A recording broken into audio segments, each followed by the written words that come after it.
ప్రభునందు నాకు అత్యంత ప్రియమైనటువంటి వాళ్ళారా, మన ప్రభువును రక్షకుడైనటువంటి యేసుక్రీస్తు వారి యొక్క శుభనామంలో మీ అందరికీ నా హృదయపూర్వకమైన శుభములు వందనములు తెలియజేస్తున్నాను.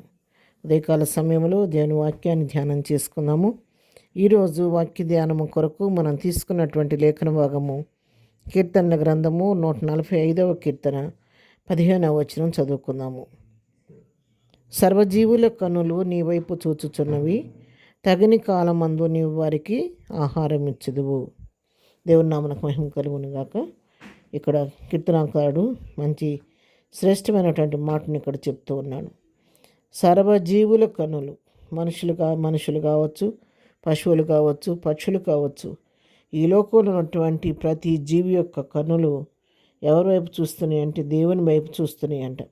ఎందుకంటే తగిన కాలం మందు ఆయన వాటికి ఆహారం ఇచ్చే దేవుడు కాబట్టి సర్వజీవులు ఆయన వైపు చూస్తూ ఉన్నాయంట. ఎప్పుడు మా దేవుడు మాకు ఆహారం అనుగ్రహిస్తాడా, ఆహారం తిని తృప్తి పొందాలని అవి దేవుని యొక్క సెలవు కొరకు, ఆయన ఇచ్చే ఆహారం కొరకు కనిపెట్టుకొని ప్రభు వైపు తేరి చూస్తూ ఉన్నాయన్న సత్యాన్ని ఇక్కడ మనం తెలుసుకుంటూ ఉన్నాము.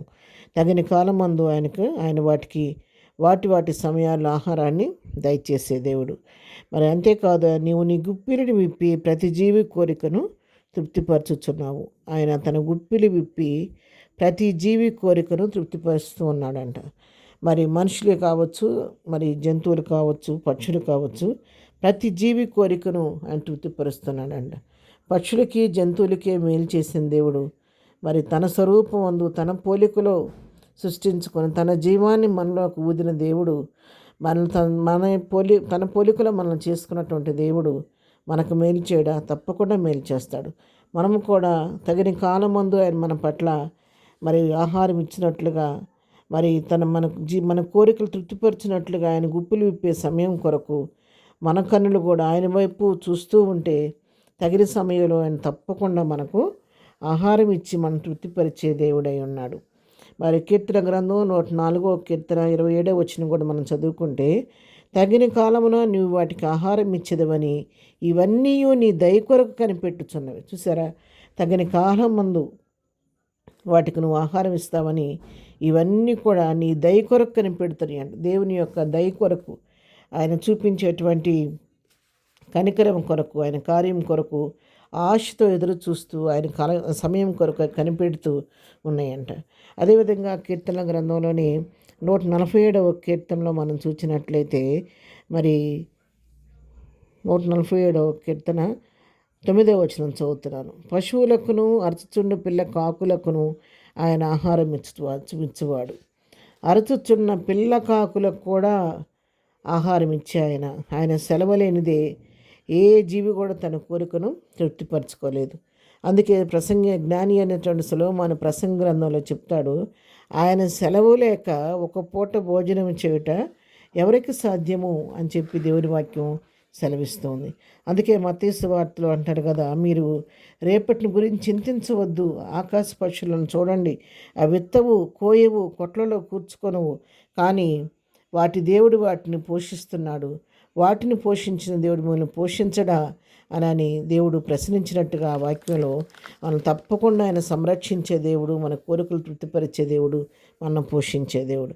ఉదయకాల వాక్యం వింటున్న ప్రియులారా, ఉదయకాల సమయంలో నీకున్నటువంటి సమస్య ఏదైనా, నీకు ఏ కోరిక నీ జీవితంలో ఉన్నా కూడా నీ కోరిక తృప్తిపరచబడాలంటే ఆయన గుప్పులు విప్పే సమయం కొరకు ఓపికతో ఆయన సన్నిధిలో కనిపెట్టు. ఆయన నీ కోరికలను తీర్చే దేవుడు, నేను పోషించే దేవుడు, నిన్ను సంరక్షించే దేవుడు, తగిన సమయంలో నీకు కావలసిన సమస్తాన్ని అనుగ్రహించే దేవుడు, ప్రతిదినము తాను ఆహారం ఇచ్చిన తృప్తిపరిచే దేవుడు. కాబట్టి ప్రతి జీవికాన్ని ఆయన వైపు చూస్తున్న వాక్యం సెలవిచ్చినట్లుగా మనము కూడా మన కొరకు ఆయన తట్టు ఎత్తుదాము, ఆయన కార్యం కొరకు ఓపికతో కనిపెడదాము. దేవుని నామమునకు మహిమ కలుగును గాక. ప్రార్థన. ప్రేమగలిగిన తండ్రి, పరిశుద్ధుడా, నీ కొందనాలు. ఉదయకాల సమయంలో వాక్యాన్ని బిడ్డలందరినీ దీవించి ఆశీర్వదించండి. వారి జీవితాల్లో మరి కావలసినటువంటి మేలు, ఆశీర్వాదం, దీవెన దయచేయండి. ప్రతి వారిని నీ మేలుతో తృప్తిపరచండి నాయన. వారి కోరికలు నీ నామం నామం పేరట మీరు తీర్చండి ప్రభు అని స్తోత్రాలు. ఇద్దరు మేము వెళుతున్న మార్గాల్లో తోడుగుండండి, చేయుచున్న పనిపాట్లో తోడుగుండండి. ఇద్దరు బర్త్డే మ్యారేజ్ జరుపుకున్న బిడ్డలను దీవించండి, ఆశీర్వదించండి. బలహీనం ఉన్న వారిని ముట్టండి, స్వస్థపరచండి. వాతావరణం స్వాధీనం తీసుకొని ఇది ఎటువంటి ప్రమాదాలను దారి తీయకోకుండా ఈ వాతావరణాన్ని అనుకూలపరచవలసిందిగా ప్రార్థిస్తున్నాను. ఇద్దరు దీవులతో మనందరం నింపి నడిపించమని యేసునామములో ప్రార్థించడిగి పొందుకొని ఉన్నాము తండ్రి. ఆమెన్. ప్రభు కృప సదాకాలము మనందరికీ తోడయుండి నడిపించును గాక.